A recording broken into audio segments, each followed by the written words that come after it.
Olá, pessoal, bom dia. Vocês estão me ouvindo? Ok, beleza. Sejam bem-vindos, viu? E bem-vindas à sessão, né? Nós vamos aguardar uns minutinhos. Eu sou o professor Elton, né? Que eu vou moderar a sessão. E daqui a pouco deve estar entrando a Mary Ellen, que vai me auxiliar nessa atividade. Enquanto isso, a gente aguarda um pouquinho, né? Vocês podem ir se acomodando, né? Se organizando para a gente iniciar pontualmente às 10h30. Professor Elton, Clara, tudo bem? Estou Oi, na Clara. sessão. Eu não consegui fazer o teste naquele linkzinho de teste. Eu posso fazer só um teste, eu consigo compartilhar? Claro, fique à vontade. Quem quiser Obrigada. fazer teste, organizar a apresentação aí, fique à vontade.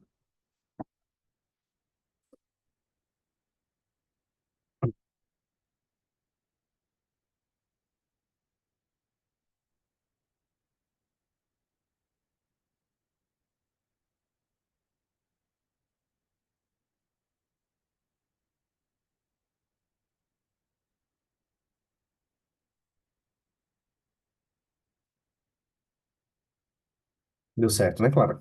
Ok.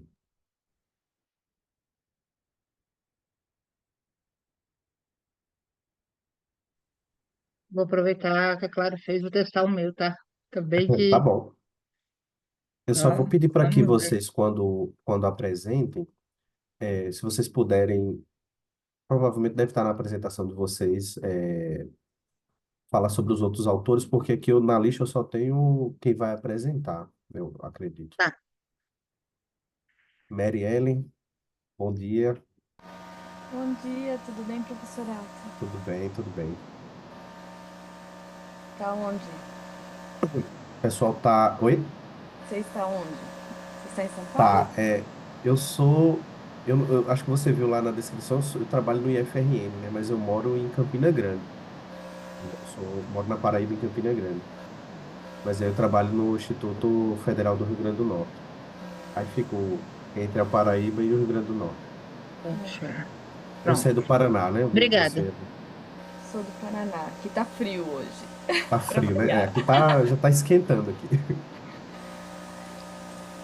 Começando o Ah, verão, não, né? tô Deu no certo, né, Paraná Márcio? também, mas tá frio não. Ai, ó, tô gelado de sentada. Você tá onde? Maringá. Maringá? Ah, Maringá. Ah, Maringá é mais quente, né? Eu tô em Curitiba. Curitiba nunca é quente. Difícil, né? Tem que jogar Rômulo, na. bom dia. Olá, bom Seja dia. bem-vindo, viu, Rômulo? Tá na reunião, certo? Mas eu. Deixa eu sobre. Pessoal, como a gente tem alguns minutinhos ainda, né? Eu tinha conversado com a Mary Ellen sobre a possibilidade da gente apresentar todos os trabalhos, né, para a gente não ter nenhum prejuízo aí de apresentação, né, para algum trabalho, né? Então faríamos as 4 apresentações e aí daria 1 hora, mais ou menos, 15 minutos para cada um. E a última meia hora de debate, eu pensei que a gente poderia dividir por bloco. Talvez um primeiro bloco e a gente discutiria 2 artigos, 15 minutos ali e um outro bloco com mais 2 artigos, para a gente poder dividir bem as discussões, né? Os pensamentos dos colegas também. No total, acaba sendo pouco tempo para cada trabalho, né? Mas vamos dividir aqui o que é que a gente tem para que todo mundo possa discutir e refletir sobre a sua pesquisa. Vou colocar um timer no ao lado aqui de 15 minutos para vocês poderem se organizar também e acompanhar. E aviso no chat quando der faltar 5 minutos, ok?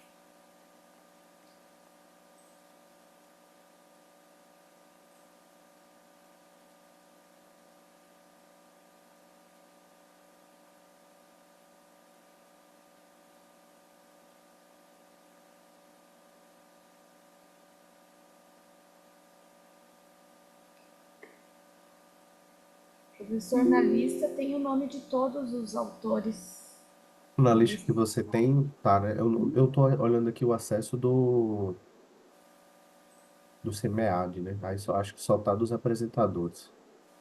Mas, ok, tranquilo.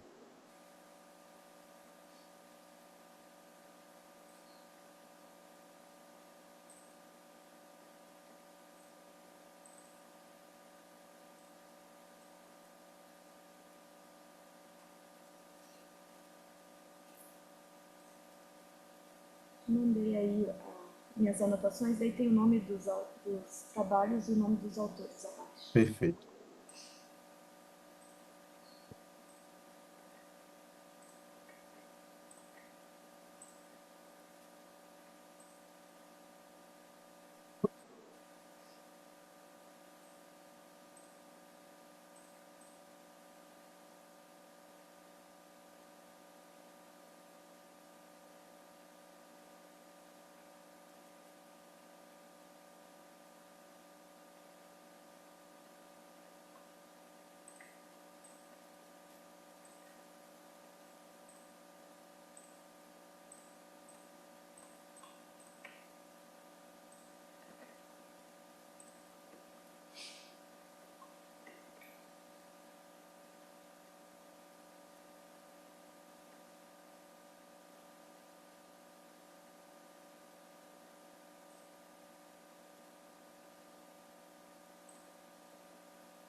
Pessoal, bom dia. Eu acho que eu sou o primeiro, eu posso já ficar a postos aqui. Pode sim, Rodrigo. Se quiser deixar Ok, no ponto aí, a Mary vai só colocar um timer depois para a gente ir se orientando, mas 10 meses a gente começa. ok. Vou fazer o teste, vou colocar o timer para ver se todos conseguem ver. Podem dar o retorno? Parece para todo mundo? Sim, é no Parece? cantinho da tela, né? Assim. Rodrigo, né? Rodrigo consegue ver apresentando? Tô vendo o timer, tô vendo sim. Então, beleza. Deixa. Deixa eu só ver aqui que eu troquei alguma coisa aqui.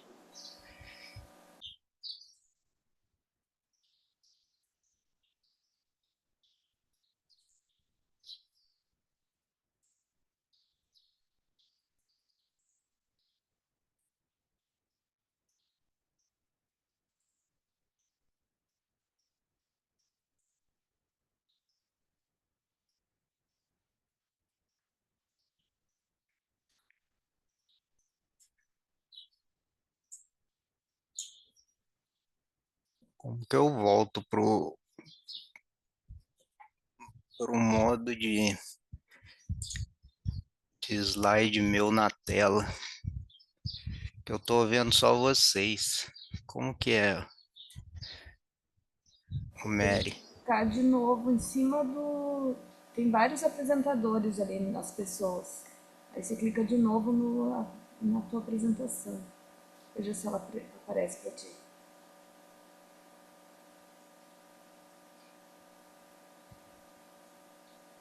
Para mim tá aparecendo você e a apresentação já. É que pra mim minha apresentação sumiu daqui. Se eu mudo o layout somente para conteúdo,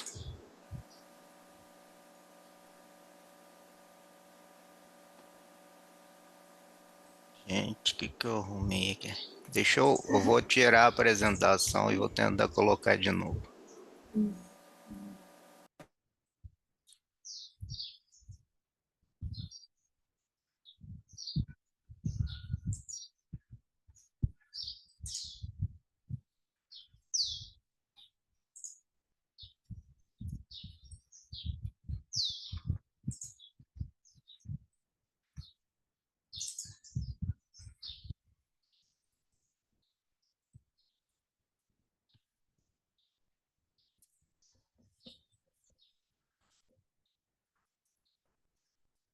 Dessa forma, eu só não vejo vocês.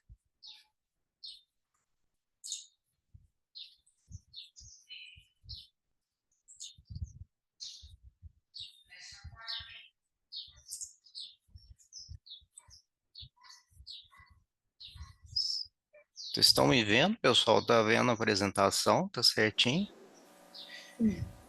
Vamos ver. Isso, nesse formato agora nós visualizamos você ao lado da tela, dos seus slides. Eu só não vejo vocês, mas depois a gente, Aham. a gente resolve. Tá certo. Então Se, vamos eu tô à aproveitar que está tudo ok, disposição né? aqui. Ok.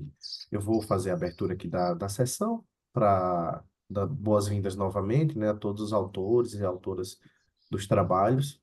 Fiquei muito feliz assim de poder mediar essa sessão, porque tem trabalhos muito bons, assim, trabalhos que podem ser desenvolvidos e ampliados, né, melhorados para tranquilamente concorrer ao processo de avaliação por pares em bons periódicos, né? São excelentes trabalhos. Então, gostaria de me apresentar mais uma vez para vocês. Eu sou o professor Elton, eu sou do IFRN. Eu estou liderando junto com o professor Luiz, né, da SPM, a, um dos temas, né, na área de ensino e pesquisa. E fiquei muito feliz de receber, ficamos, né, muito felizes de receber esses trabalhos, né, que vocês submeteram, né? Conseguimos formar sessões excelentes de discussão. Então, para não tomar muito tempo, a gente vai iniciar as apresentações, né, com o professor Rodrigo, lá do Unis, Unismig, né? Unis-MG, né? UnisMG, Unis-MG, isso. e também lá do Cefet, né?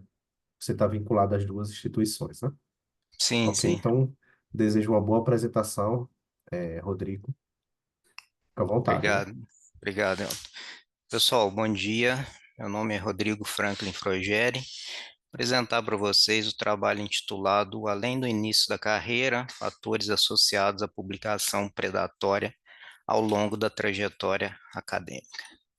Uma introdução rápida, a publicação científica, nós sabemos que ela é um componente essencial da comunicação acadêmica e contribui significativamente para o avanço do conhecimento. Contudo, a integridade desse processo tem sido crescentemente ameaçada pelo fenômeno conhecido como Predator Publishing, ou simplesmente publicação predatória. As características dessa publicação predatória envolvem um aproveitamento do sistema de acesso aberto, cobrança de taxas de publicação de autores sem fornecer os devidos serviços editoriais e de revisão por pares, uma solicitação agressiva de manuscritos, ausência de transparência, uso de métricas enganosas e processos editoriais questionáveis, além da priorização do lucro em detrimento da integridade acadêmica. Os periódicos predatórios ameaçam a credibilidade da produção científica, especialmente em regiões com infraestrutura de pesquisa limitada, como em partes do sul global.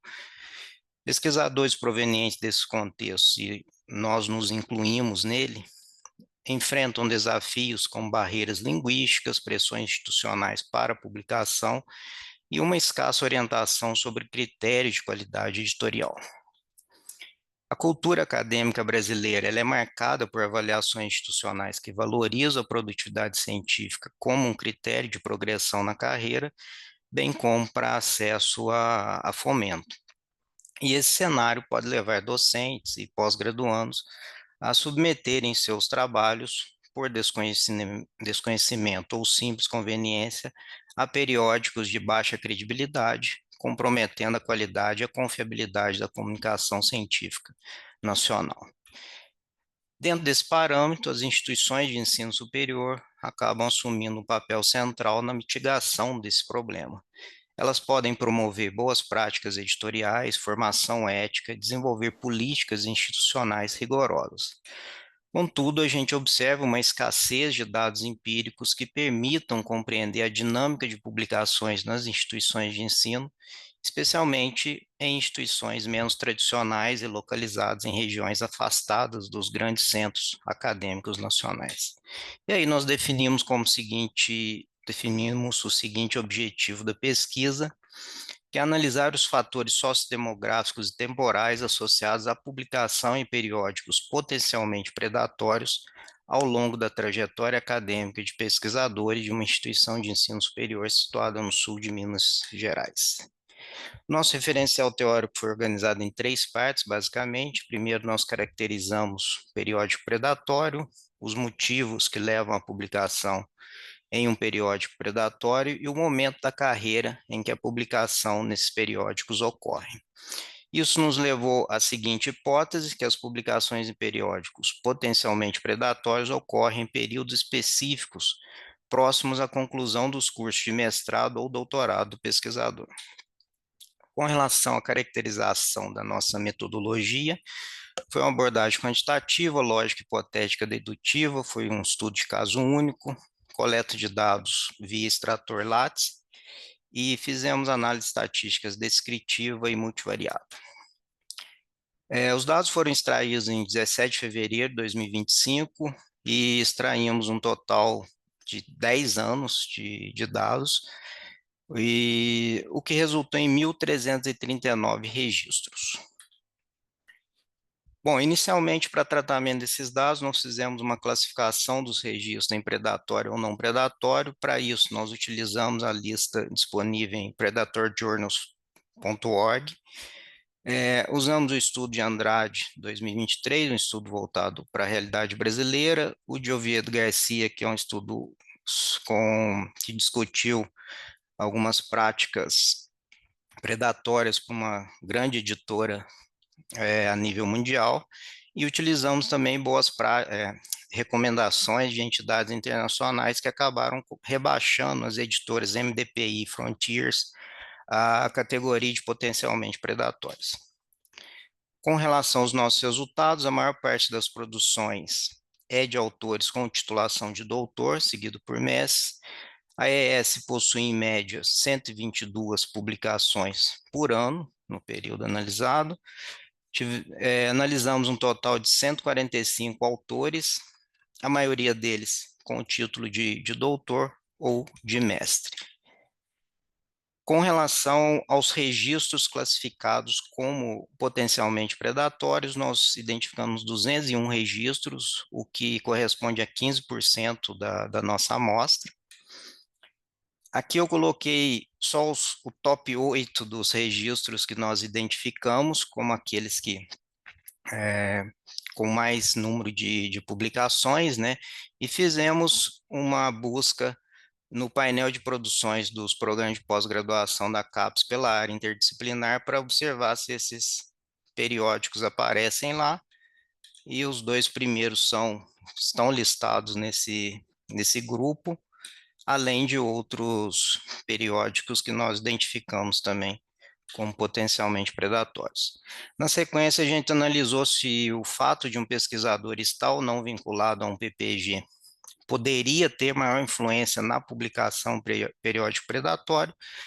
A maioria não foi identificado, mas mesmo assim um percentual relevante foi observado em pesquisadores vinculados a um PPG.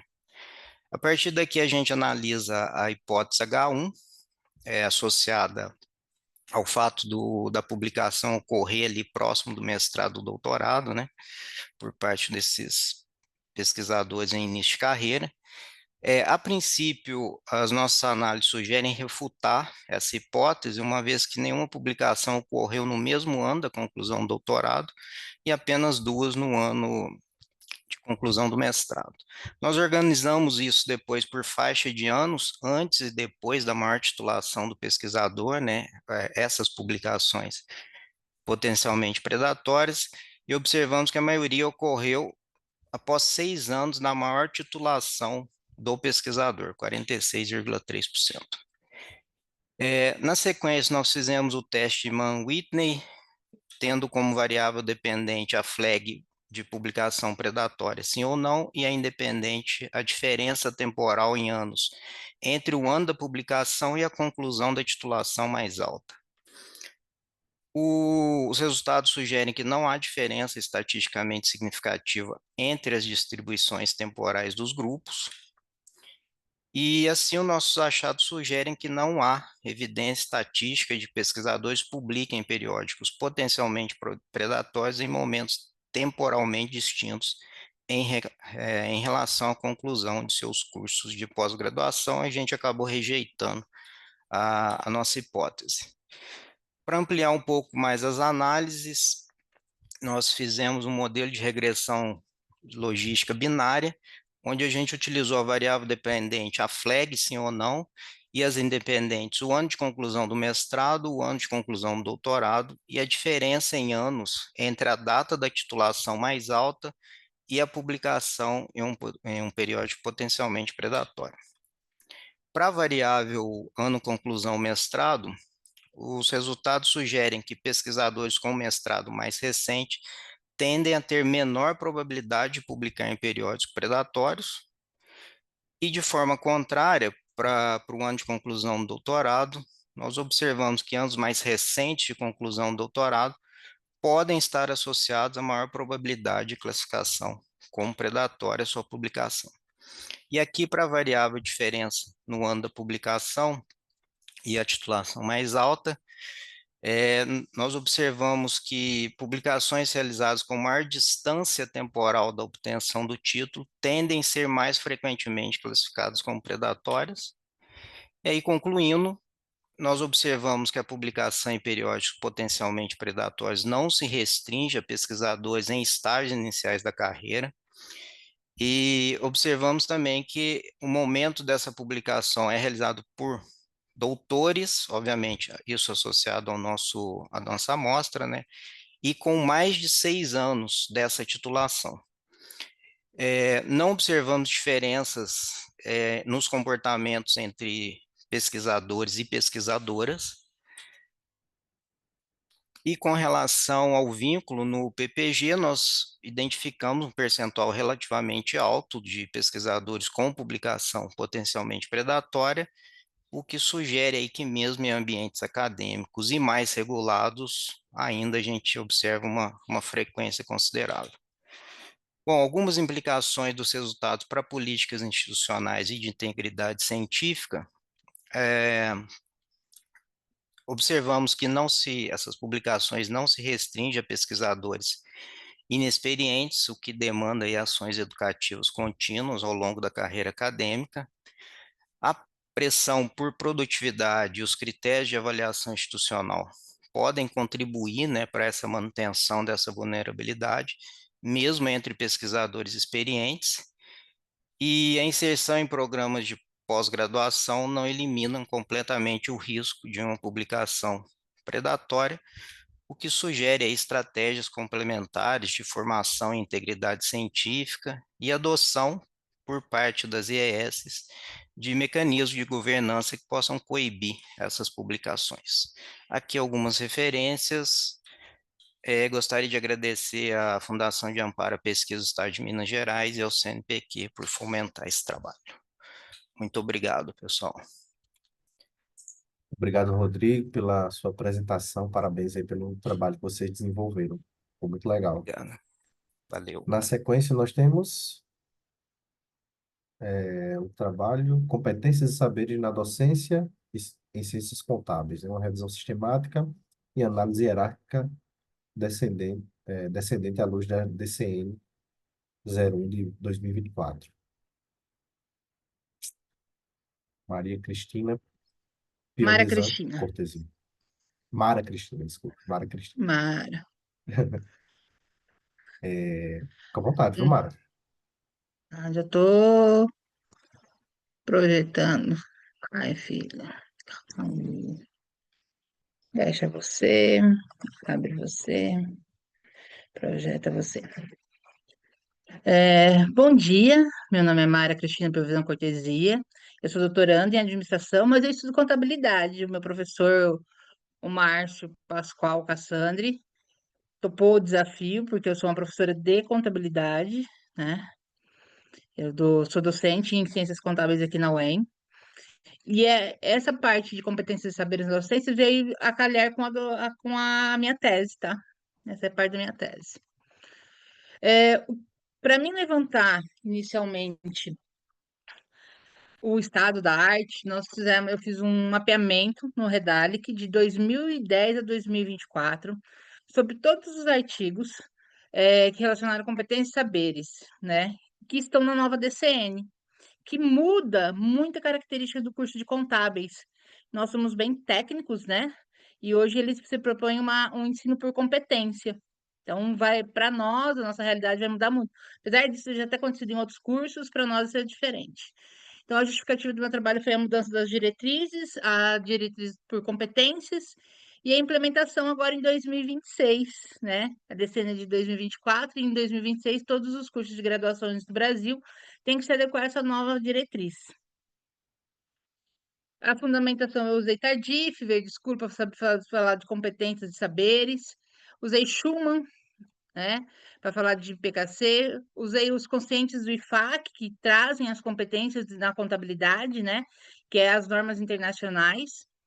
E também a questão das metodologias ativas hoje no ensino, que modificam a nossa realidade de ensino-aprendizagem.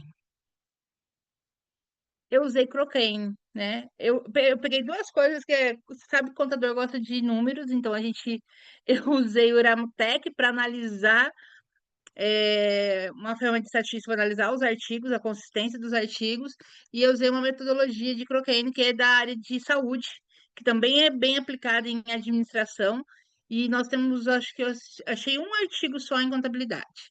Então, ela tem 8 etapas. A primeira etapa é formular a pergunta da revisão, depois buscar os estudos. Eu analisei mais de 4.000 artigos, entre artigos, teses e dissertações, tá? Selecionar os estudos da coleta de dados, avaliar os riscos e vieses. Aí eu fui para análise dos dados. O que eu fiz? Usei esses dados, peguei foram 97 estudos ao final que foram selecionados. Eu joguei todos eles pelo corpus no Uramutec, para a gente fazer uma classificação hierárquica descendente, que me deu 3 categorias legais, que a gente vai ver. Me deu 3 achados. Eu tratei os vieses dos relatórios, apresentação dos resultados, interpretar os dados e extrair as conclusões. A primeira etapa, né, foi formular a pesquisa. Eu coloquei quais os artigos indexados na Redalic com o tema docência e contabilidade, descreve e relaciona os competências e saberes necessários de acordo com a nova DCN, que é a diretriz nova, aos docentes. Para vocês terem ideia, a DCN anterior em contabilidade tem 20 anos. Ela é de 2004, né? Então, a gente estava um pouquinho desatualizado. A busca dos estudos, na segunda fase, eu fiz buscas tanto na Redalic, como na base de tese de dissertação das CAPES. Foram 1.248 teses e dissertações baixadas e 2.871 artigos, com os escritores Educação, Contabilidade, Competências e Saberes. A próxima parte foi selecionar e coletar esses estudos. Eu li todos os resumos, e aqueles que eu ficava em dúvida, eu li o artigo também. Eu demorei, acho que 3 meses para fazer isso. Tá? Aplicando os critérios, foram selecionados 38 teses e dissertações e 52 artigos. E 7 artigos que são que todo mundo cita, que nós chamamos ele anteriores ao recorte temporal, né? Então, esses também foram inclusos no estudo. A coleta considerou os resumos e metadados para análise textual, para analisar os vieses de risco, como todos eles foram aprovados por banca, nem as teses e as dissertações, e os artigos foram publicados em revistas. Nós achamos que não fizemos nenhum outro tratamento, porque ele já estava feita as análises, né, pelas bancas. A quinta etapa foi o Iramutec, né? Que aí eu fiz uma classificação hierárquica descendente. Eu processei esses artigos no Iramutec. Ele me gerou 3 classes temáticas, né? Que é metodologia, eh, as contribuições e os principais achados. E 95, deu uma temática de 95,99 de retenção, que é um índice altamente confiável de acordo com as normas do Iramutec. A sexta fase falou dos reveses, né? Positivos. Então, a gente conseguiu quase 2. O que é esse quadro 2, gente? Lá no artigo, ele tem lá, me mostra todas as pesquisas por palavras de buscas, todos os autores e o ano das pesquisas. Esse é o método de Cochrane, nessa sétima etapa, organizou os resultados, e aí eu separei. Os laranjinhos são as dissertações, os verdinhos são os amarelos são as teses, e os verdes são as dissertações por ano, desde 2003 até 2023, né? Porque eu pesquisei os últimos, desde 2010, que quando foi a mudança. Por que 2010? Essa é uma pergunta importante. 2010 foi a mudança das normas, a adequação ao Brasil às normas internacionais de contabilidade. Então, a gente mudou muita coisa nesse ano, tá? Eu fiz a fase longitudinal, né, que permite a evolução e discussão das competências do docente. E eu tô brigando aqui com... Só um pouquinho. Opa! Fiz arte, gente. Eu não me vejo mais. Agora voltou. A análise dos trabalhos revelou um relevante sobre a evolução do ciência e contabilidade. A distribuição temporal mostra picos em 2011 e 2013, coincidindo com as adoções das normas internacionais. Outro em 2016, que começou o debate sobre a formação docente em contabilidade. Houve uma queda em 2022, 2023, que é pelas discussões que houveram sobre a nova DCN, sobre todos os achados, né? Quem lidera? A USP lidera a produção acadêmica, seguido pela UFO e pela FECAP, né? Isso indica polos de excelência em pesquisa de docência contábil. Nos periódicos destacam Qualizar, como Contabilidade e Finanças, Universo Contábil, que reforça a relevância dos achados. Esse aqui é o que o Iramutec me traz, né? Então, ele analisa os artigos e me traz os segmentos, ó, 53,8% ele traz as conclusões e as lacunas, que fala da falta de preparo pedagógico formal. Nós, contadores, não nascemos professores, né? Nós nos tornamos professores. A necessidade de formação continuada, a baixa integração entre o saber técnico, metodologia e inovadores, seguido dos objetivos e achados, que fala sobre mapeamento das competências, saberes didáticos e a influência dos programas estrito sensu, né? E o 16,87 trata de metodologias sobre as entrevistas, questionários, análise documental, abordagem qualitativa, né?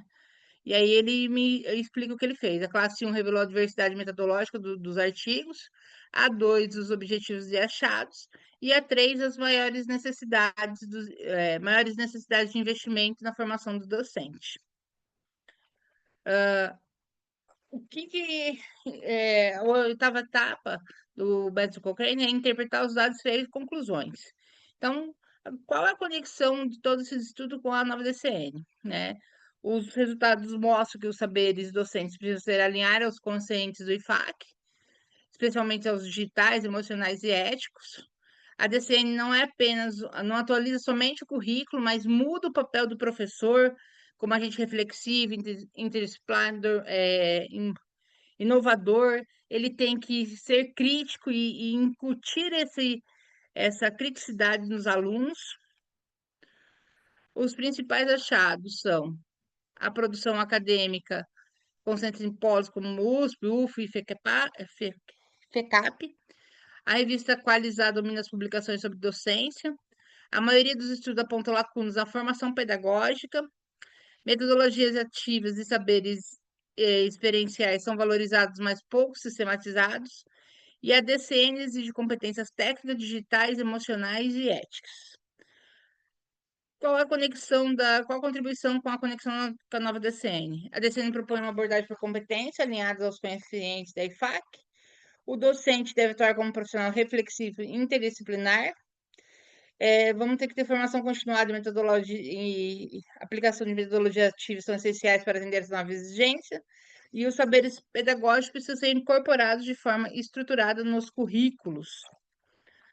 E quais são as recomendações para a formação docente? Fortalecer as disciplinas didática e pedagogia nos cursos de pós-graduação, incentivar comunidades de prática entre docentes e discentes, promover a capacitação em tecnologias educacionais e gestão emocional, estimular pesquisa que articule saberes, competências e práticas inovadoras. Essas são algumas das referências que eu citei. E muito obrigada. Stop share. Ok, Mara. Parabéns pela apresentação também, pelo trabalho de vocês, né? Trabalho bem interessante. Inclusive com o professor Márcio, né? Que sempre contribui, né? Com esse tema. Ele teve também lá no Enampad, né? Com alguns trabalhos. Ele Bem apresentou, atuante inclusive, nessa... um outro nosso, que Ah, de eu não vocês, né? pude viajar. Eu não pude Bacana. viajar, eu peguei uma bactéria na perna, eu tô Eita, proibida de viajar. espero que esteja se recuperando aí, viu? Estamos. Então tá. Obrigado, viu, Mara? Na sequência aqui, o trabalho, nós temos... Bom, deixa eu só voltar aqui na... Letramento digital no magistério superior, né? Que Oi, só não gente. estou vendo o Bom nome aqui. dia. É Rômulo meu nome. Rômulo, né? Ok. Pronto, Rômulo. Fique à vontade, viu, Beleza. Rômulo? Eu vou compartilhar a tela de apresentação. Eu espero que vocês consigam visualizar tudo certinho. Chegou aí. Tudo certo, viu, Rômulo? Vocês me ouvem? Sim, te ouvimos bem. Oi, gente. Bom dia mais uma vez. Eu sou o Rômulo aqui da Universidade Federal da Grande Dourados e vou mostrar esse trabalho Letramento Digital no Magistério Superior, que na verdade é um trabalho em processo de inicialização, né? Uma pesquisa que a gente está fazendo em parceria com colegas da Universidade Federal do Mato Grosso do Sul, visando abordar a maneira por meio da qual os professores do Magistério Superior, especificamente das IFES, assimilam novas tecnologias digitais na execução de seus trabalhos, tanto como docente como outras dimensões de trabalho docente, né? Então, é um working paper, é um trabalho em elaboração, né? E a parceria para esse trabalho aqui envolve também as pesquisadoras Adriana Cristaldo, Andrea Tonani, Ana Carolina Gonçalves e Maria Carolina Reis, né? Um trabalho que envolve muitas dimensões também. Esse é um pedaço do trabalho, tem um papel mais conceitual, né? E de análise de modelos de letramento digital. Pois bem, o trabalho, ele, né, se estrutura segundo uma pesquisa teórica empírica, né, é uma pesquisa em andamento, vou ressaltar mais uma vez, com uma perspectiva, uma abordagem histórico-crítico, um objetivo de fazer um contraponto à perspectiva funcionalista da incorporação da noção de habilidades e competências na docência, que vem de uma perspectiva de pedagogia crítica e andragogia crítica, né? E o procedimento específico desse trabalho é análise documental, com o objetivo de discutir o letramento digital na perspectiva de docentes do magistério superior, e mais especificamente recortado para professores das IFES, das Instituições Federais de Ensino Superior, na medida em que são as instituições que nós temos maior proximidade, né? E nós elencamos aqui, por enquanto, dois objetivos específicos que estão em processo de desenvolvimento: a identificação e desenvolvimento de um modelo de representação do letramento digital docente, né? E uma reflexão sobre a natureza da atividade docente de magistério superior nas instituições federais de ensino superior. O pressuposto fundamental que a gente enfrenta é que o surgimento das novas tecnologias de informação e comunicação, elas, na medida em que amoldam e reamoldam as relações de ensino e aprendizagem, exigiram de docentes nas últimas décadas não apenas integração tecnológica, mas a reformulação de práticas e saberes, né? E o que exige como até ficou bastante interessantemente claro na apresentação da colega Mara logo atrás, exige uma incorporação crítica, né? Uma perspectiva de você identificar quais são os usos para além do técnico da tecnologia, né? E bom, esse paper ele se estrutura em três partes, né, que estão assim ainda não na melhor configuração possível. No primeiro momento a gente discute o que que é letramento digital docente, suas dimensões, seu conceito. Depois as dimensões e natureza da profissão docente no magistério superior, na medida em que para você fazer uma mensuração e uma acreditação do letramento digital docente, é preciso entender quais que são as dimensões do próprio trabalho docente, que estão muito além do que necessariamente ir à sala de aula e preparar material, avaliar, né? E também, e nesse trabalho mais especificamente, uma análise do Digicomp Edu, que é a matriz europeia de referência para letramento digital docente, né, uma análise documental dessa metodologia e da sua possível adequação para uma mensuração desse fenômeno no Brasil. Então, o letramento digital docente é um processo de assimilação, de certa maneira, de textos, mídias, linguagens que são mediados pela máquina, né, por assim dizer. E nesse sentido, dado que o ambiente digital é um ambiente complexo e multiestruturado, multiescalonado, os diferentes tipos de papel atribuídos aos indivíduos, eles envolvem também letramentos diferentes, né? Então, portanto, o profissional, o professor é diferente do profissional, o analista de sistemas, então, consequentemente, as camadas de letramento necessárias para a execução da sua atividade, elas são específicas da atividade, por assim dizer, e pode-se dizer o mesmo no que diz respeito a diferentes tipos de docente, diferentes áreas, o letramento digital, ele será diferente para um professor da área de humanidades, ou da área de sistema de informação, ou da área de medicina. Então, o que a gente identifica é que não existe um conceito, não é possível você reduzir um conceito abrangente de letramento digital, mas mais especificamente talvez seja interessante que cada tipo de profissional ele possa ser analisado segundo a perspectiva de letramento, né? Mas a ideia de letramento sempre como a possibilidade da pessoa transitar pelo ambiente digital. A gente aqui evoca o conceito de cyberespaço de Pierre Levy, ser um conceito interessantemente abrangente para representar, acho que inclusive melhor do que mundo digital, na medida que o digital é uma especificidade da tecnologia que pode ser superada, né? Então, nesse estudo, a gente vai identificar três camadas de letramento, ou três dimensões de letramento. Nessa dimensão, que a gente chama de dimensão da alfabetização, quando o indivíduo ele assimila a codificação e decodificação de signos, né, diante de uma mídia qualquer. Então, na medida em que o indivíduo ele é capaz de fazer a transliteração da linguagem para algo que lhe dê compreensão da superfície daquela mídia, ele está alfabetizado, né? Mas isso não corresponde necessariamente ao letramento, né? Porque o letramento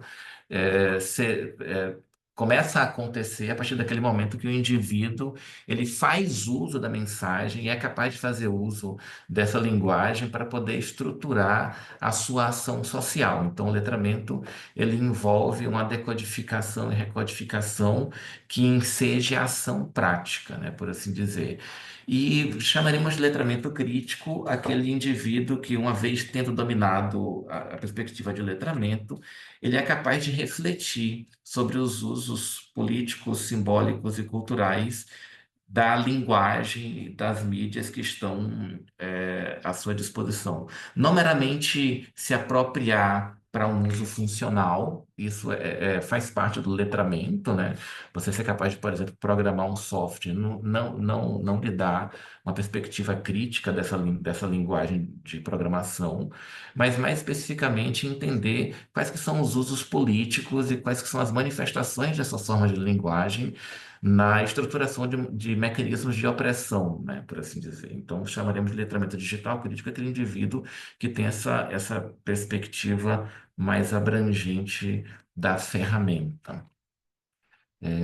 Bom, então essa pesquisa obriga a gente a fazer uma reflexão sobre qual que é a natureza da atividade docente, né? E nesse sentido, quais que são as habilidades e competências envolvidas. E a gente costuma partir da noção Humboldtiana de que a universidade, né, se reveste da tríade de articulação entre ensino, pesquisa e extensão, e supõe-se que essa tríade ela recaia é, totalmente sobre o trabalho do professor, na medida em que todos os professores, na expectativa conformada em relação à atividade docente, sejam capazes de fazer ensino, pesquisa e extensão de maneira concomitante, né?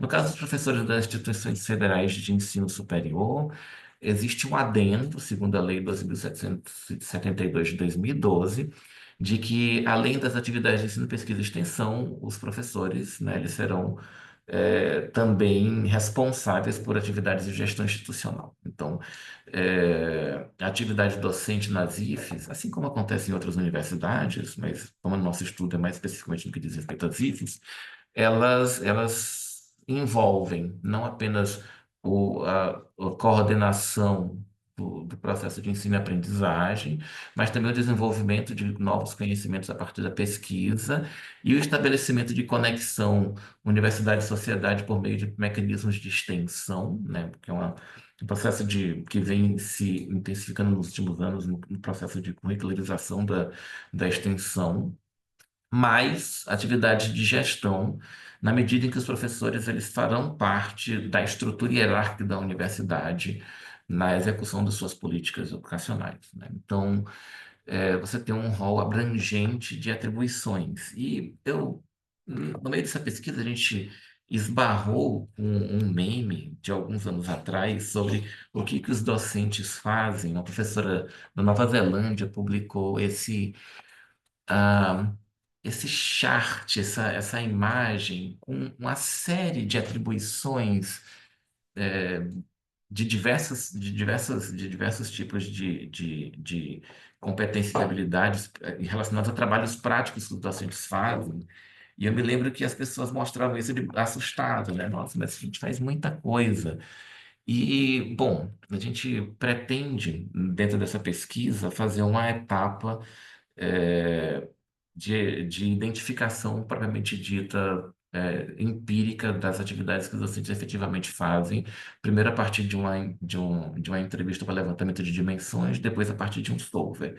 Mas, né, a gente fez o exercício de traduzir esse chart para poder ter uma prévia, né, que depois vai ser transformado num estudo empírico. Então, em termos de atividade de ensino, planejamento e execução de intervenções didáticas, elaboração de material didático, etc., né? A gente conhece isso. Em pesquisa, gestão de projetos, de pesquisa, desenvolvimento e aplicação, coleta e análise de dados, redação, publicação de trabalhos, participação em conferências, elaboração de propostas de pesquisa, acompanhamento regular de publicações, etc. Atividades de extensão, de modo geral, planejamento e execução, e atividades de gestão, né? Participação em conselhos de gestão, integração de colegiados, conselhos de especialistas, núcleos de atribuições específicas, além de outras atividades que não se enquadram nessas quatro categorias, que eu vou chamar aqui de atividade de serviços, como organização global em partes de conferências, congressos e outros eventos, avaliação de artigos, banca de concursos, banca de avaliação, etc. O que a gente percebe desse processo de identificação das demandas do que os docentes efetivamente fazem é que a atividade de ensino e aprendizagem ela é uma fração do que o professor trabalha na universidade. E sendo uma fração, a reflexão sobre o letramento digital, ele terá que necessariamente levar em consideração essas diferentes dimensões do trabalho, na medida em que o computador e a mídia, eles interpassam também processos de gestão e processos de pesquisa e etc., né? Então, a gente precisa, então, ter um mecanismo de verificação de letramento digital que seja capaz de representar todas essas dimensões do trabalho docente. Nesse espírito, a gente fez uma breve análise do esse daqui é um quadro sobre atividades de gestão, vou passar rapidamente. Uma fez uma análise do Digicomp Edu, o quadro europeu de referência, né, que é um quadro criado em 2017 pela União Europeia, para representar quais que seriam as dimensões, né, que deveriam ser mensuradas para acreditar um docente,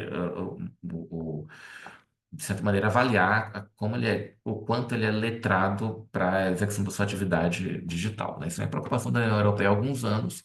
Eles fazem algumas mensurações da população, inclusive, e existe esse modelo adaptado para a atividade docente, que é um modelo para docentes de modo geral, né? Não necessariamente para docentes do ensino superior, dividido em três grandes grupos de dimensões, né? Competências profissionais para educadores, competências pedagógicas de educadores e competências de aprendentes, e as dimensões de envolvimento profissional, recursos digitais, ensino-aprendizagem, avaliação e capacitação de aprendentes e promoção da competência digital dos aprendentes, né?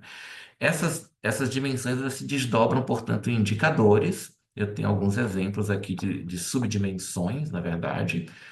Por exemplo, envolvimento profissional, comunicação institucional, colaboração profissional, prática reflexiva, recursos digitais, seleção, criação e modificação, gestão e proteção e partilha de recursos, ensino e aprendizagem, o ensino propriamente dito, orientação, e cada qual dessas subdimensões, o modelo ele se divide em indicadores quantitativos, né?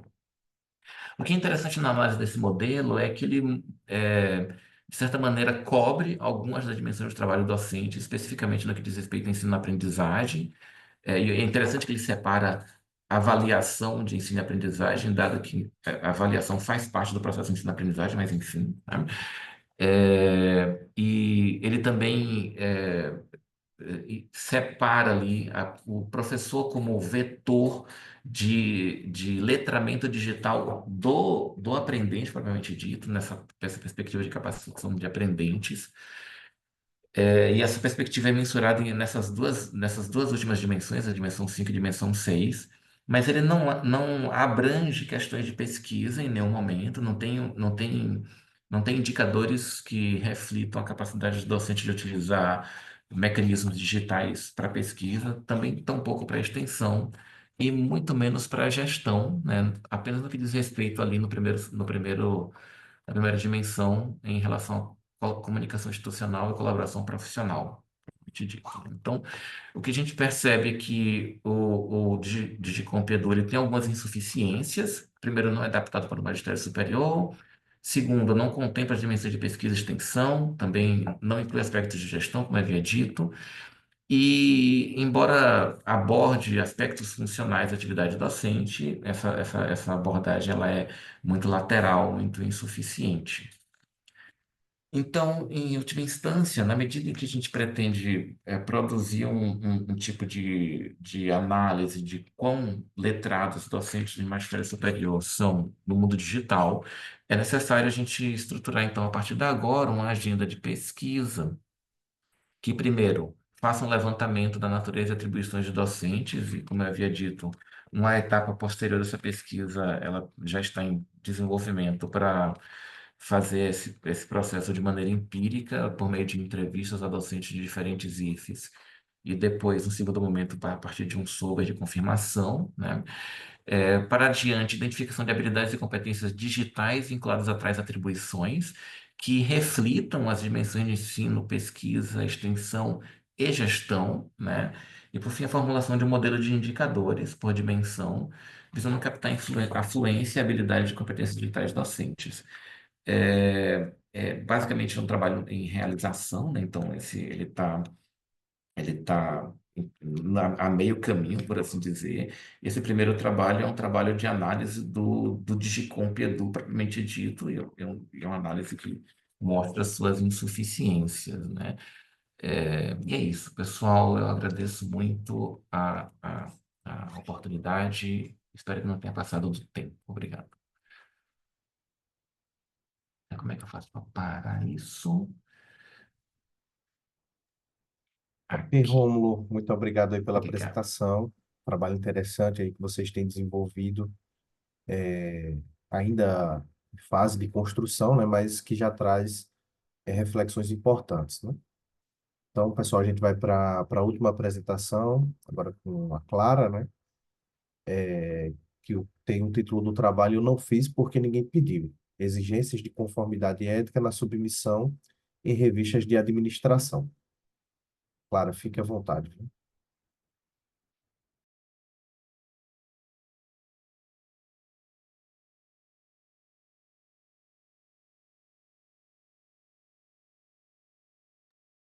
Clara, seu microfone está desativado.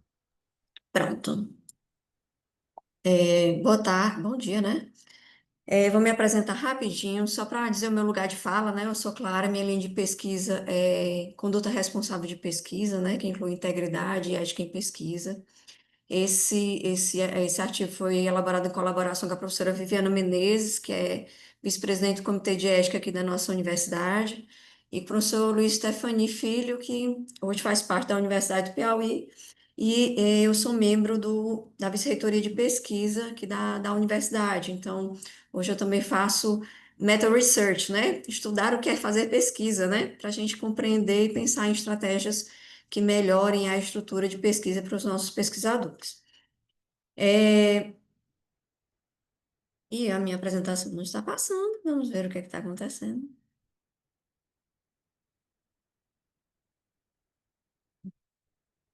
Vou passar assim porque não estou conseguindo passar de outra forma. Vocês conseguem ver bem, professor Elton? Tá certo, Clara. A gente consegue Pronto, visualizar sim. pronto. Então, Se você qual é quiser tentar maximizar agora para ver se vai, Deixa eu ver. talvez seja porque você está utilizando Foi. o Google Docs, né? Pronto, agora está Não, passando. foi.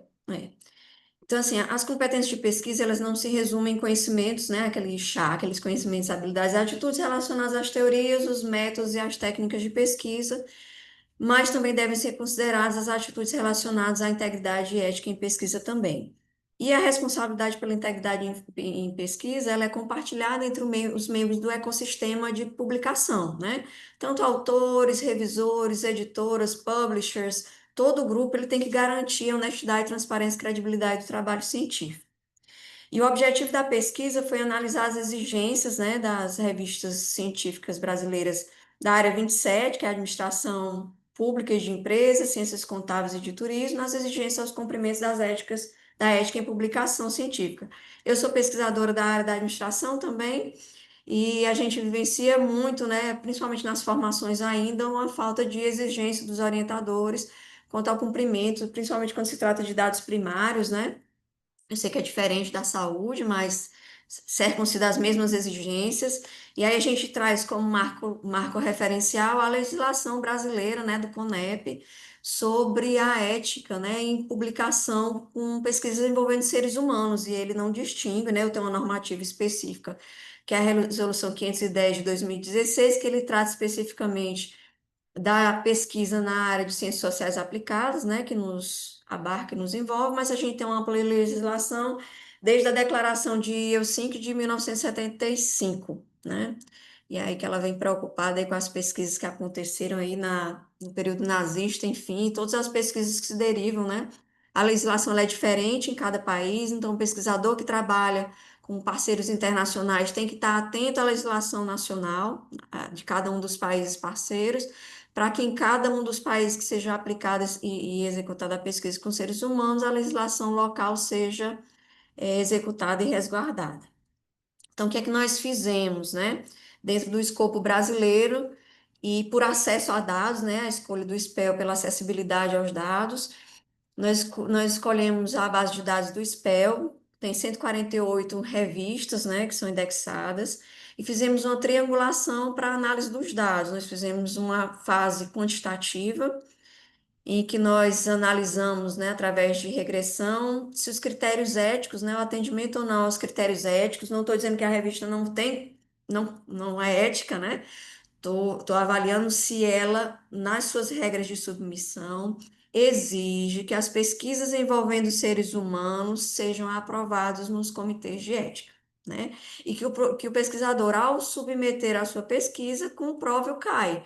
Comprove não só a submissão, mas a aprovação no comitê de ética, né? Porque só submeter não significa que a pesquisa está cumprindo aí as normativas éticas. E na fase qualitativa, nós analisamos as normas de submissão e se as revistas cumpriam, atendiam, né, as perspectivas éticas do CONEP e do COP, né? Sabemos que o CONEP está aí em fase de desmobilização, aí, uma forte pressão aí pela desmobilização do CONEP, mas ainda é o nosso marco padrão aí de avaliação, né? É, no levantamento, né, o trabalho ele traz um detalhamento maior, mas no levantamento nós identificamos que quanto as exigências, né, de comprovação das pesquisas no Comitê de Ética, 113 revistas não fazem menção, 13 revistas fazem menção de uma forma que nós compreendemos como parcial, ele não faz a exigência, né, faz a exigência de submissão e de comprovação, nem citam a legislação específica que deve ser seguida, e 22 têm adequação às regras do CONEP. Quanto à COP, né, que ele apresenta as exigências para as revistas, né, a organização internacional, 86% não fazem menção às regras da COP, 58 dizem cumprir as regras da COP e apenas 4 são efetivamente associados. E a gente quis identificar se essas revistas, pela nova normativa aí na nossa área para avaliação dos programas de pós-graduação, né, a quais morreu, e na nova normativa, se ter ou não adesão às normas da COP ou do Comitê de Ética, né, do CONEP, ele influencia no impacto da revista, né, nas normativas de impacto na revista. E nós identificamos que aderir e cumprir as normas éticas ainda não tem sido um critério considerado, não tem peso considerado para avaliar o impacto das revistas, né? É, Na análise qualitativa, nós identificamos e trouxemos aqui 5 boas práticas, né? 5 revistas que trazem boas práticas aí quanto à apresentação e transparência das suas normas. A revista Farol, que ela indica que a numeração da apreciação do Comitê de Ético deve constar na metodologia do trabalho. A revista REA, da UFSM, ela diz que os autores eles devem apresentar a comprovação de aprovação no Comitê de Ética. A revista Sinergia, né, diz que o código de identificação do CEP, o número do parecer e a data de autorização deve constar na metodologia do manuscrito. E a revista CGG, ela cita que deve constar a aprovação no Comitê de Ética, não só o código de submissão, que é o CAI, né, mas sim a aprovação do Comitê de Ética. E a RAI, ela exige, né, que é a melhor prática, que na submissão ela exige que o autor deve anexar a declaração de aprovação.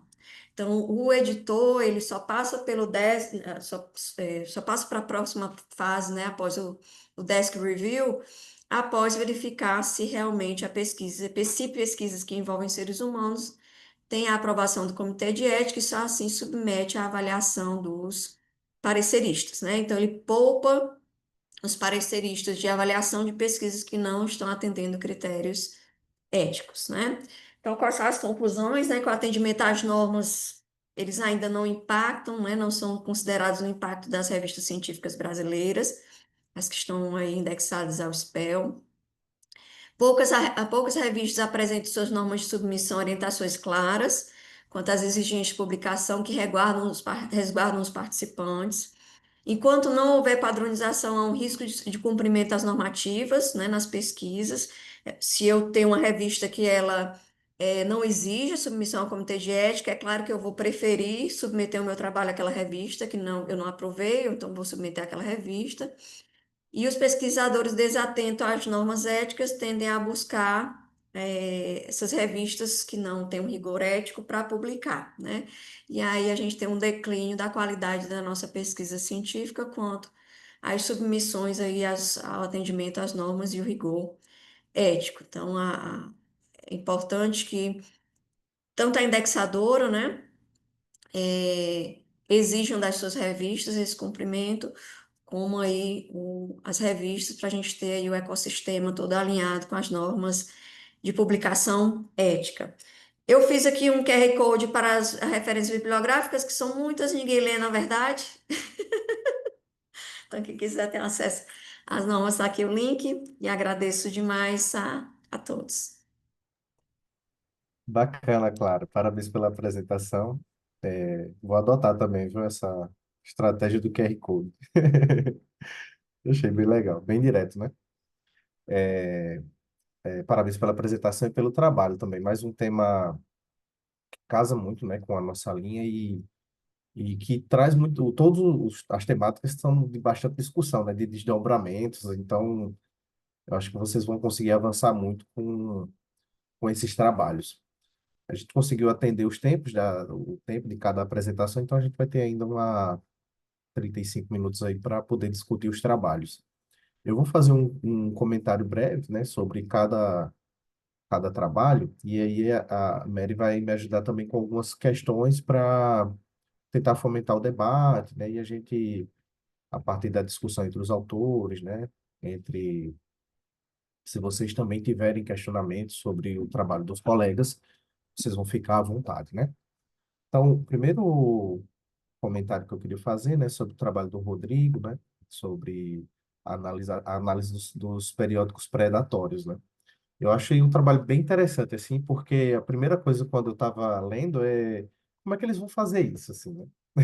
Como é que eles diziam que ia fazer e tal. Eu disse, como é que eles vão fazer isso? Eu não conhecia aquela possibilidade de utilização da estratificação, né, pelo currículo Lattes. Eu achei uma estratégia, assim, vocês fizeram um desenho de pesquisa muito bom, assim. Se vocês quiserem avançar, assim, em relação à publicação, né, uma coisa que eu destacaria para vocês, deixa eu só pegar aqui talvez pensar um título mais direto, assim, sabe? O trabalho de vocês, assim, é bem direto. Talvez pensar um título mais direto que dissesse o que vocês fizeram. Eu acho que ele ficaria mais claro, mais atrativo. E tem muito essa coisa do além do início da carreira, né? Parece que é uma coisa que vai para o periódico predatório, mas o iniciante, né? A pessoa que não tem tanta experiência, mas vocês trazem, desmistificam muita coisa do senso comum ali, né? Então, é um trabalho que traz resultados bem interessantes. São pessoas que estão ali já tem um tempo de maturidade, né, da formação, principalmente do doutorado. Então, são pessoas que não necessariamente estão vinculadas ao programa de pós, então, assim, também não estariam sob essa pressão da publicação, né? E até porque quem tem a pressão da publicação talvez não recorra a esses periódicos porque talvez eles não pontuem, né? Então, fica uma coisa assim de por quê, né? Talvez as pessoas não reflitam o real sentido de publicar. Talvez seja um publicar por publicar mesmo, né? Nesses periódicos. Uma coisa que eu achei interessante é que tem uns periódicos que eles têm se tornado predatórios, né? Eu vi que na lista lá tem um considerado, que assim, eu já vi, eu nunca publiquei, mas eu já vi algumas pessoas publicando e parecia ser um periódico sério, então talvez tenha se tornado, né? E talvez seja interessante a gente refletir o porquê disso, né? Tem um periódico também que eu publiquei há um tempo atrás, que era um bom periódico e tudo, né? O processo era direitinho, né? Mas que recentemente eu percebi que eles têm utilizado práticas predatórias, né? Então é um pouquinho também triste de ver isso, né? Então, assim, meu comentário de uma maneira geral é mais isso. Se vocês acham que ele acaba cobrindo, né, vocês falam no trabalho que eles não podem ser generalizados, né? Mas eu acredito que isso não é um ponto, uma limitação do trabalho. Acho que vocês conseguem fazer uma espécie de experimentação, né? Dessa metodologia. Eu acho que não é uma metodologia trivial, não é? Não tem sido usada para avaliar isso. E como proposta, né? Até se vocês puderem desenvolver isso, né? Ou deixar, seria ampliar mesmo o escopo, né? Vocês colocam lá como caso. Eu não sei nem se precisaria colocar isso, né? Porque eu não sei se vocês despertaram para isso a partir de a universidade que vocês estudaram, se tem característica específica que denote a necessidade de ser classificado como um caso, né? Talvez a incidência de práticas, de publicações que tenha aparecido, e aí isso despertou vocês a estudar. Eu acho que não foi esse o caso, foi mais talvez uma conveniência, né? E aí não tem problema, vocês podem destacar isso e falar que essa metodologia ela pode ser ampliada e replicada para um escopo maior, né? Seria bem interessante fazer um escopo maior disso, né? Talvez uma seleção, estabelecer algum critério de seleção de universidades, né, por região e comparar isso, ficaria muito legal mesmo. O trabalho seguinte de Mara, né, Mara e do Márcio, Ô, é um trabalho também, sim, Desculpa te sim, interromper. sim. A gente pode fazer comentário agora ou Pode, depois? eu ia fazer só um Pode? bloco, aí vocês comentam Ah, depois, pode ser? ok, A ok, à gente faz um bloco vontade. de dois, Isso, ok, dois ok. trabalhos, né, e aí Desculpa. vocês ficariam 15 minutos. Eu não vou deixar você calado, não. Eu quero ouvir você, sim. É um trabalho bem interessante, né? Refletir sobre essa questão das diretrizes, né? Eu só fiquei curioso porque vocês limitaram a questão do Redalic, né? Redalic, né? Não sei. Por que foi, se vocês tiveram esse recorte? E assim, se vocês acham que a questão da produção acadêmica, né? Mesmo que sendo recente essa coisa das diretrizes, se só o extrato em produção acadêmica ele é suficiente para a gente fazer essa avaliação. Ou se vocês pensam de ampliar esse escopo para talvez programas de curso ou né, PPCs, documentos institucionais, diretrizes institucionais, para ver se isso acaba refletindo lá e não necessariamente na produção acadêmica. Talvez seja algo que ainda não despertou na produção acadêmica, né? Até porque a nossa área, né, também é administração, ciências contábeis, né, economia, são áreas que ainda despertam um pouco para essa questão do ensino, né, da preocupação com o ensino, de reflexão sobre o ensino também. Apesar de a gente já ter um esforço bacana, né, mas comparado a outras áreas ainda é pequeno. Pronto, agora é com vocês e aí Mary também tem algumas perguntas que ela vai inserindo aí na discussão, mas fiquem à vontade, tá bom? Eu vou sugerir, antes de vocês iniciarem, para a Mary colocar 15 minutos, porque aí a gente divide os dois blocos igualzinho. Posso começar, Rodrigo? Já respondendo ele? Claro, fica à vontade. Hum.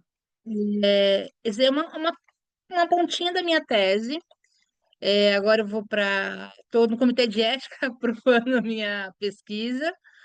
Eu vou fazer uma pesquisa documental também agora com. Eu fiz um critério, eu falei, por que Redalic? Porque eu comecei a pegar de todas e eu comecei a ter muito trabalho, o volume de informação era muito grande.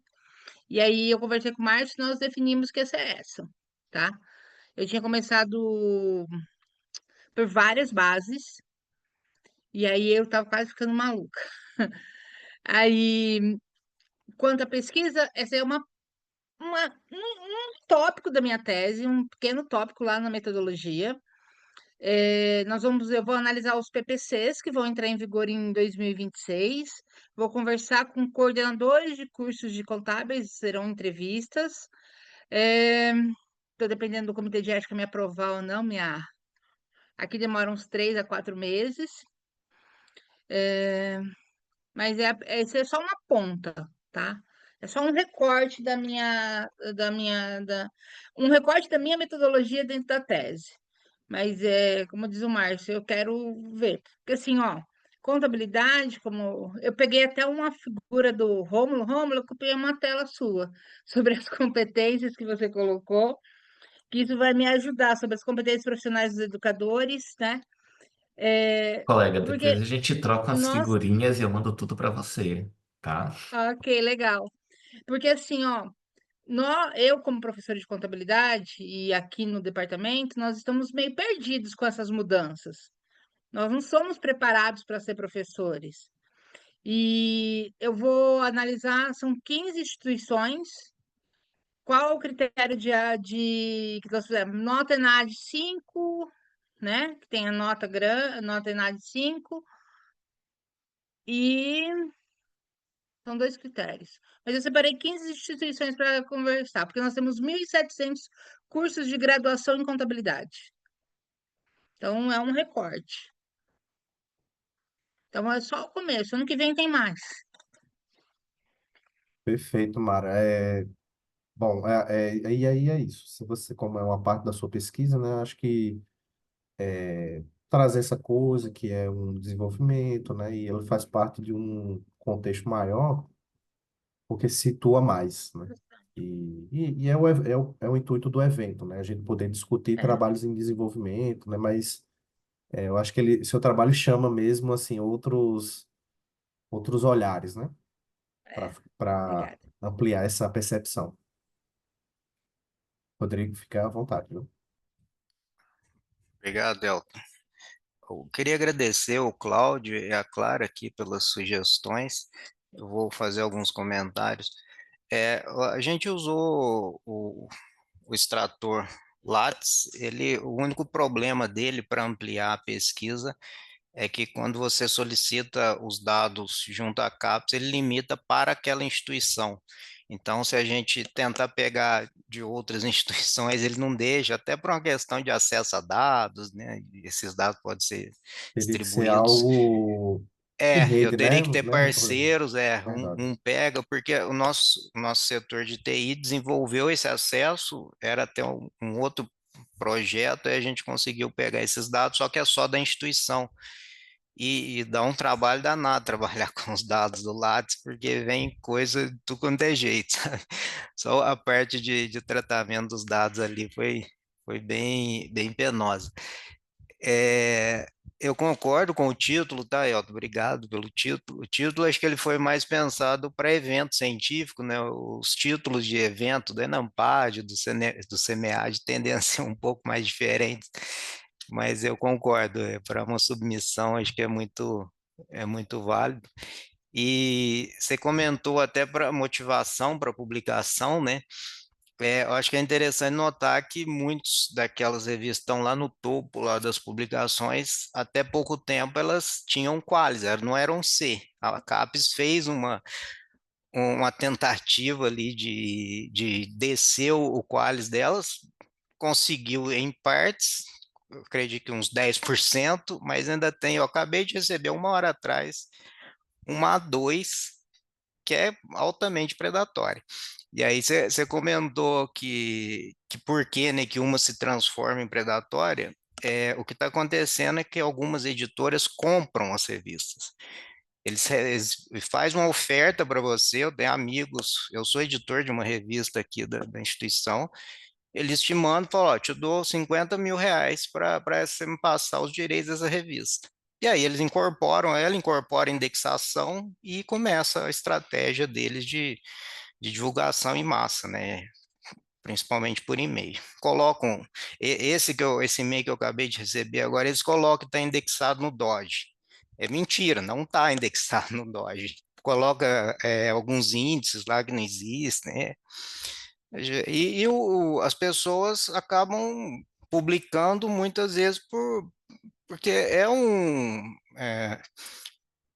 principalmente quem está em início de carreira, trabalho, às vezes, participou de um evento científico, é uma satisfação, né? Você ter o teu trabalho publicado, você ter um orgulho com aquilo. Então, eles pegam muito nisso, sabe? Esse pessoal que ainda está sem saber o que é esse mercado aí de publicações científicas, mas que envolve também o pessoal bem experiente e que acaba publicando por comodidade, muitas vezes, e também, às vezes, para tentar atender algumas exigências. Isso acontece, a gente tem percebido em relação a mestrandos, né? Os programas exigem publicação por parte dos seus mestrandos e a pressão também acontece sobre o orientador.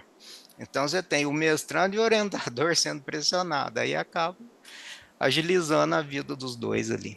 Mas é um problema a nível internacional, não é só nosso. O Predator Journals, né, que a Claro Pôs aqui foi o que eu usei. O ThinkCheck Submit, ele é interessante, mas eu acho que muito pouca gente usa, que ele dá um trabalho danado para você fazer aquele monte de verificação. E eu tô terminando um artigo aqui que eu acho que eu talvez possa ajudar os nossos colegas. Eu trabalho muito como revisor, o trabalho da Claro é muito bacana. Parabéns, Claro. Desenvolvendo uma ferramenta orientada por inteligência artificial generativa para identificação de periódicos predatórios. Você joga as referências tudo de uma submissão lá, ele já analisa uma por uma, identifica se é predatório, se está na Scopus, se na Web of Science, e te dá um relatório em relação àquilo. É mais, eu estou usando como editor científico nas submissões. Se a pessoa manda submissão que tem citação a predatório, eu já mando de volta no desk review. Falo, ó, isso aqui aí a gente criou uma política contra a citação, porque acho que a gente tem que matar nas citações. Por que que eles acabam sendo relevantes? Porque aumenta muito, tem um absurdo de citação. O Brazilian Journal of Development mesmo tem citação. Você pega os índices de citação dele no Scholar, é altíssimo porque tá deixando passar, sabe? O processo de editorial ali deixa passar. Então, se a gente coibir ali esse processo, acho que melhora um pouco, sabe? Mas é difícil, não é fácil, não. Esse detalhe que você trouxe, eu não sabia, assim, dessa questão de aquisição, né, dos Não, readouts. eles É fazem. interessante. Como eu é, falei ele- nesse exemplo, né, uma revista que eu já publiquei no passado e recentemente ele começou, um artigo que começou a ser citado por outros artigos que não tinham muita coisa a ver. Então, acho que faz parte desse processo, né, de aquisição, de incorporação e adoção de práticas que são predatórias, né? Bom, fica Exato. aberto o espaço, né, para Mary, para demais colegas, se quiserem fazer perguntas, fiquem à vontade. Tem mais alguém que gostaria de fazer a pergunta? Rodrigo, eu sou matemática, então eu adoro esse trabalho que faz bastante comparações, sempre fico bem interessada. É uma coisa importante a gente trazer quando foi feita essa busca no predatório, por causa dessa dinamicidade, né? Eles têm mudado muito. Eu mesmo publiquei uma da tese, minha revisão sistemática, numa revista que era B2 na Qualis, aí agora ela está na Predatório. Então, quando a gente entre a gente fazer a busca do periódico onde a gente vai publicar e realmente ser publicado, muita coisa muda, né? Então, tem isso. Outra coisa que eu fiquei pensando quando eu vi os resultados, eu mais qualitativamente pensando, é que esses doutores estão orientando pessoas e talvez não sejam eles que estão sendo os responsáveis pela busca e talvez trazer uma dimensão assim de sensibilização dos professores também, né?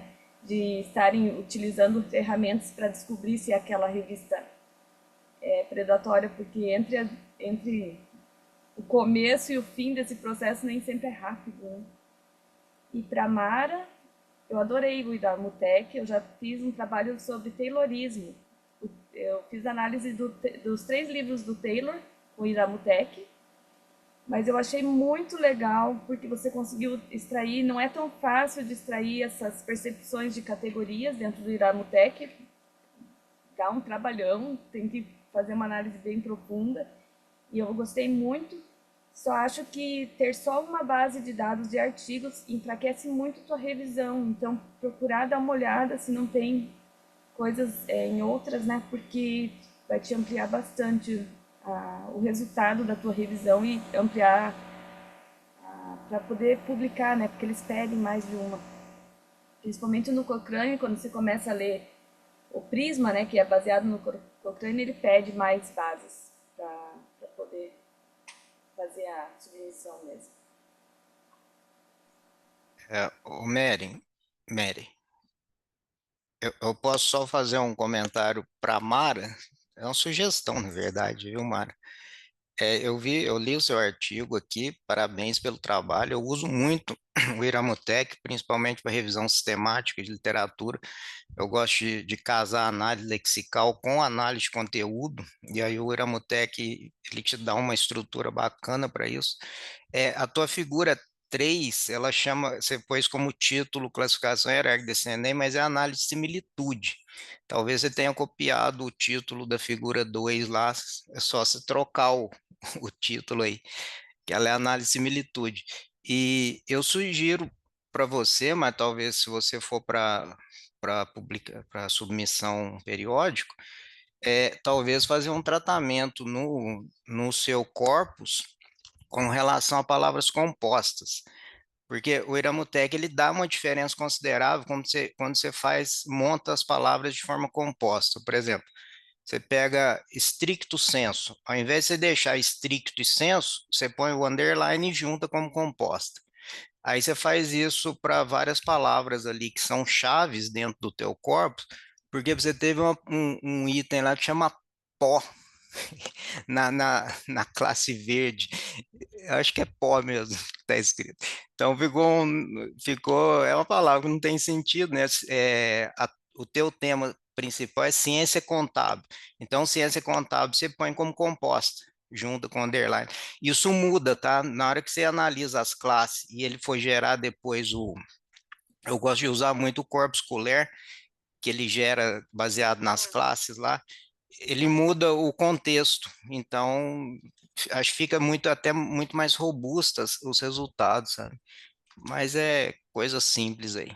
Você usa o substituir lá do Word, aí ele já vai arrumando para você no corpus inteiro.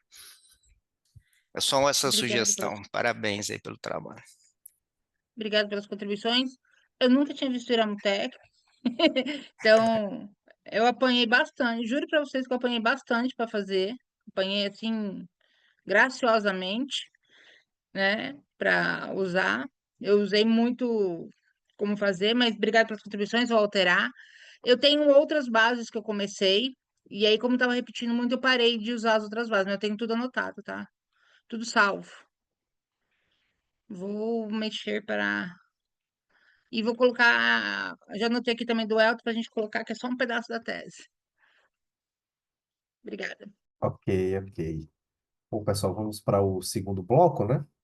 Obrigado aí pelas interações. Vamos para o segundo bloco para a gente poder discutir aqui também com os demais autores. Trabalho do Rômulo, né? Grande Dourados, letramento digital, né? Achei bem interessante porque vocês discutem como essa questão do letramento. Primeiro, a matriz que vocês fazem, né? Dos níveis de letramento. Achei bem didática, né? Porque isso vai variar muito a necessidade do nível de letramento que você vai precisar para determinadas atividades, né? Dependendo do que você fizer, um nível de letramento mais inicial, né, vai ser suficiente, talvez, né? E dependendo da atividade, de outra atividade, exija um nível de letramento mais crítico, né? Que eu acho que é a classificação que vocês utilizam lá. A análise crítica que vocês fazem, né? Dessa necessidade, mas também associada à a discussão, né, de como isso pode ser implementado, como isso pode ser fomentado, a análise crítica que vocês fazem lá do quadro europeu, né, que é insuficiente vocês colocam como insuficiente para leitura, né, e até fomento mesmo da nossa realidade brasileira. E fiquei muito curioso pelos próximos passos, né? Como vocês colocam, é um trabalho em desenvolvimento, é uma discussão inicial, vocês colocam o tema para debate. E aí, me deixou curioso os próximos passos, né? O que é que vocês pretendem fazer? Trabalhar numa adaptação de framework, né? Desenvolver alguma coisa empírica? Como é que vocês querem fomentar isso? E sobre o trabalho de Clara, né? Lá da Unifor que vai receber o Enampad ano que vem, né? Acho que a gente vai se encontrar por lá, viu, Clara? Bom mapeamento, né, que você fez, é muito interessante. Essa coisa dos conselhos, né, de ética e pesquisa, principalmente para nós das sociais aplicadas, fica um limbo ali, né? a gente fica dependendo. É bem o título que você colocou, né? Não me pedir, quem não me pedir, eu não vou fazer, né? Vou fazer só se, só se me pedirem, né? É isso mesmo. Acho que esse título resume o que é hoje a solicitação, né, pelos conselhos pelos pesquisadores, a avaliação dos conselhos de ética, né? E foi muito interessante fazer essa análise dos periódicos, porque você encontrou dados bem interessantes, né? Não tem relação com Qualis, né? Não tem relação com os extratos de qualidade, né? Mas com políticas mesmo da revista, né? Apesar de um dos exemplos que você coloca, né? Acho que é a RAI que está, né, nesses maiores extratos, mas as outras não são necessariamente são bons periódicos, mas não necessariamente do alto escalão, digamos assim, das revistas, né? Mas trazem boas práticas, né? Práticas que vocês nomeiam como boas práticas.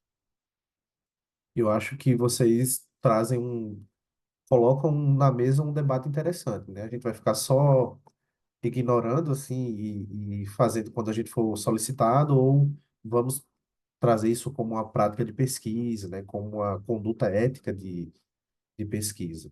Eu acho que as revistas, né, são uma via, juntamente com os programas, para fomentar essa cultura, né, essa consciência de ter essa responsabilidade, né, com a ética da pesquisa e a partir da autorização, da avaliação do comitê de ética, né, e também de outras práticas que estão relacionadas. Uma coisa que eu queria até plantar essa sementinha com vocês, né, todos os trabalhos, né, trazem pontos de reflexão para a conduta, né, para a formação do pesquisador, né? Eu acho que vocês podem, nos eventos que a gente tem no SEMEAD, no ENAMPAD, talvez tentar propor mesas, sempre antes dos eventos são abertos os períodos para proposição de atividades, de painéis. Então, o próprio SEMEAD tem abertura para cursos, né, mini cursos, e painéis, o próprio ENAMPAD, né, ano que vem a gente vai ter lá na Unifor, ele tem essa abertura. Eu acho que vocês podem propor painéis para discutir essas questões. Acho que vocês têm material, têm se debruçado sobre temas importantes e podem ser proponentes desses debates, podem conduzir esses debates. Então, deixo esse espaço aí para vocês comentarem um pouco aí sobre a minha fala ou acrescentar mais alguma coisa que não deu tempo de trabalhar na apresentação. Posso, professor Elton? Parabenizar, né, todos os trabalhos. A gente sabe que o trabalho submetido a evento, né, aqui no Brasil a gente usa mais ou menos como friendly review, né? A gente não tem quem avalie previamente, aí a gente manda e o avaliador já traz um monte de sugestões, a gente já pensa em melhoria, vem para a apresentação e fazem as sugestões, a gente pensa em melhoria e leva um artigo melhor para submissão à revista, né? Vários olhares dos avaliadores, da sessão que a gente participou. Então, assim, qualquer questionamento que se tenha, meu e-mail tá disponível, assim, podem mandar sugestões, que a gente quer realmente fazer melhorias à publicação e contribuir, né, para o meio científico. Eu quero fazer só uma observação ao trabalho do Romulo naquele quadro, ele traz um professor super, super humano, né? Que faz aí pesquisa, que faz ensino, que faz extensão, que ainda faz gestão, né? E é uma coisa típica Ainda mesmo, tem né, da um, gestão brasileira, desculpa, né? claro, ainda tem um quadro lá que outros, né, serviços lá que ele colocou. Fora isso, ainda tem mais coisa, viu? E a gestão da educação brasileira, ela, além de ser muito normativa e que dificulta a comparação, né, com os modelos europeus, né? Por isso você viu o meu modelo que eu trouxe não casa muito bem aqui, eu teria que fazer uma adaptação, que é válida a adaptação, né? Mas a gente entende que não quer dizer que um professor tem que ter todas aquelas habilidades, mas você acaba sendo especialista. Você vai ter o professor que é pesquisador, você vai ter o professor que ele é extensionista, você vai ter o professor que ele é docente, né? Você vai ter sempre um core, que você tem mais habilidade, né? Você não consegue ter, eu não estou atrás disso, tá certo?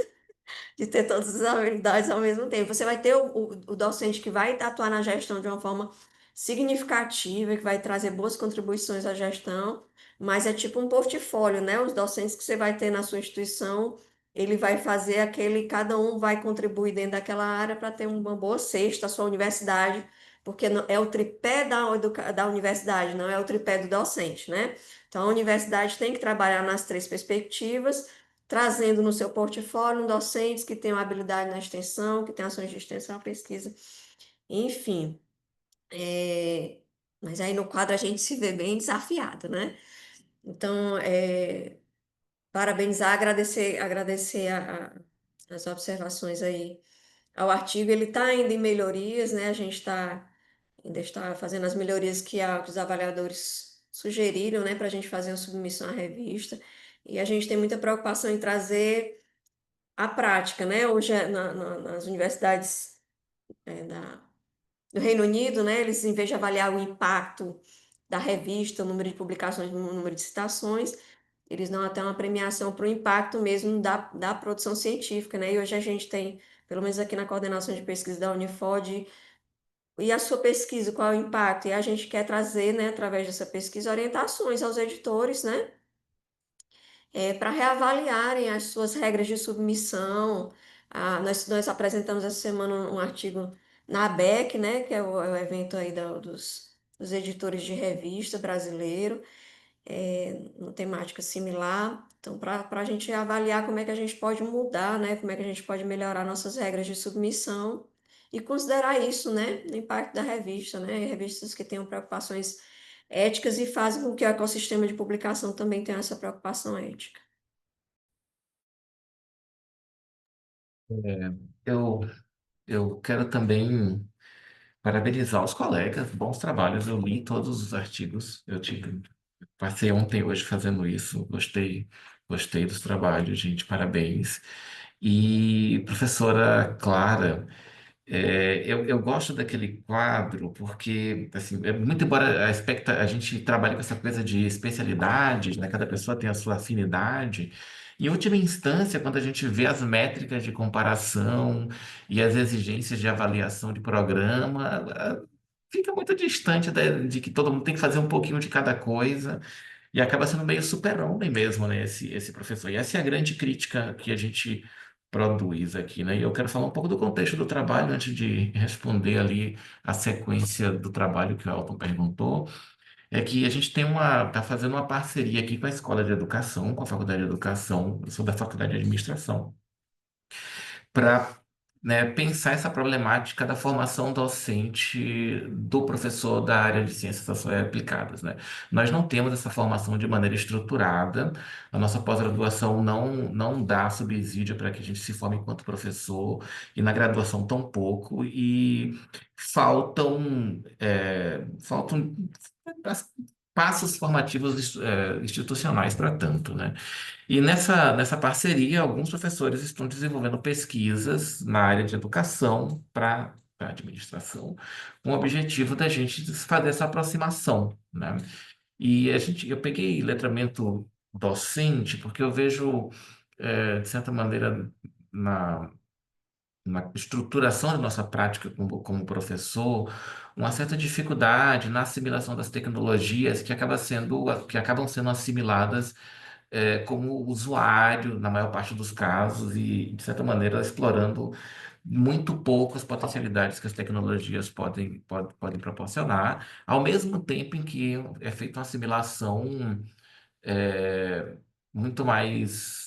Muito passiva, por assim dizer, e passiva tanto do ponto de vista da produção, né, sobretudo na nossa área da administração, como também do ponto de vista político da tecnologia, né? Da maneira como a tecnologia também representa um rol de interesses que estão sendo defendidos, né? Na própria assimilação de diferentes cadeias de valor, da maneira por meio da qual a gente estrutura o mundo ao nosso redor, né?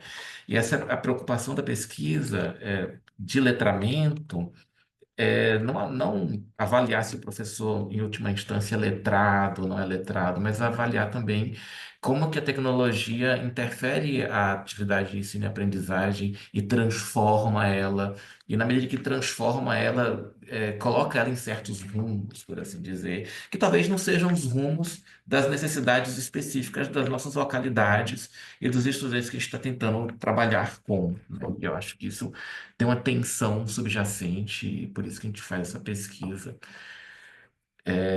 E nesse processo a gente esbarra na observação do que o professor faz, né? A gente percebe camadas de extensificação e intensificação do trabalho docente com base em métricas alienígenas que vão, de certa maneira, impactando inclusive na saúde mental, física de professores e pesquisadores e estudantes de graduação e pós-graduação no Brasil. Os índices de problemas psicológicos e de utilização de substâncias psicoativas e de medicação na comunidade da pós-graduação são alarmantes e muito diferentes do conjunto da população, de modo que a gente precisa enfrentar essa questão, né, do que o professor faz, né?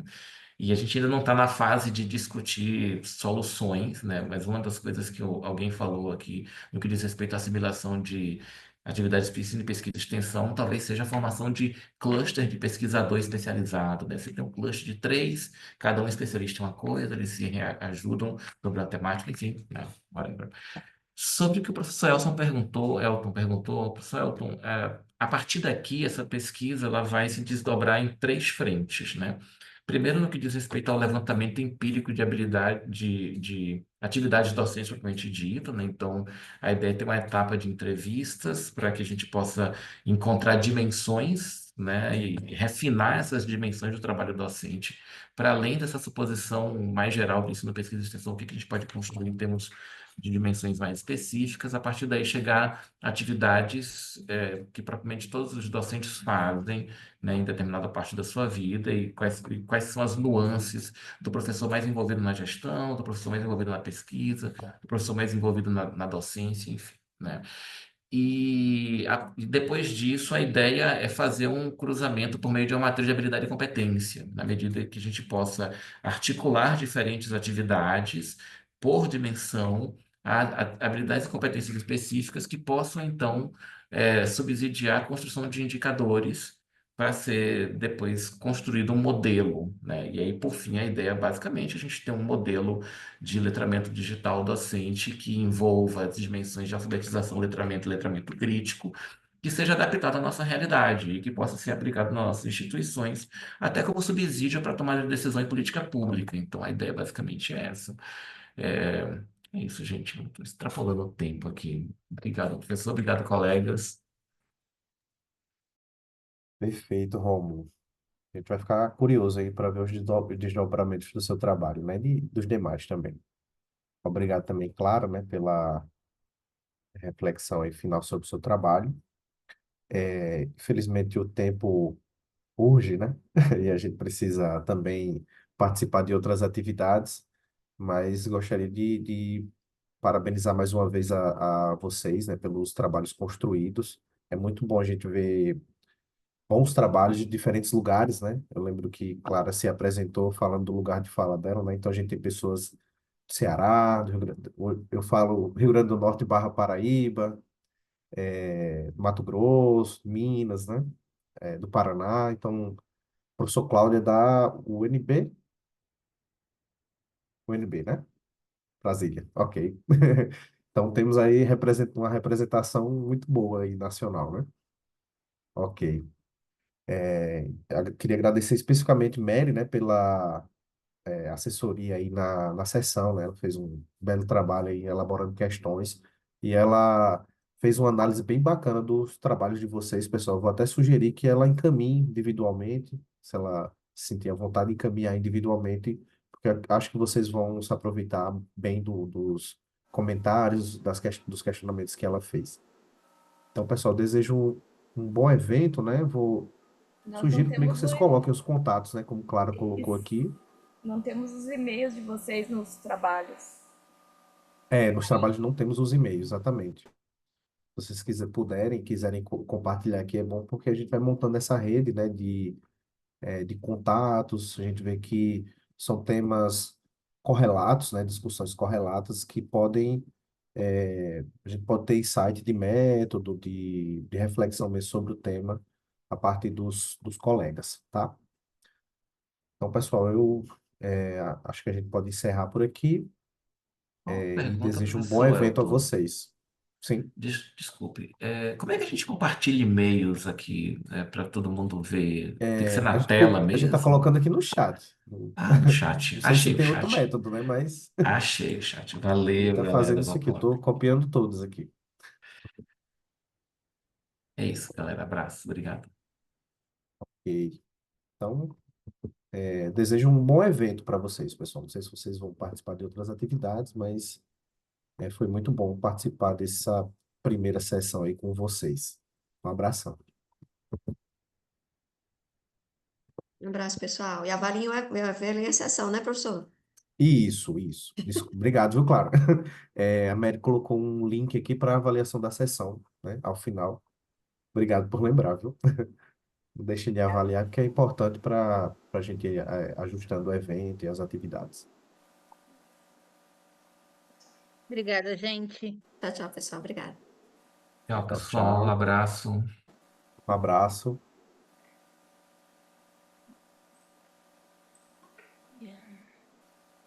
Vou pegar o seu aqui, viu, Mary? Seu e-mail.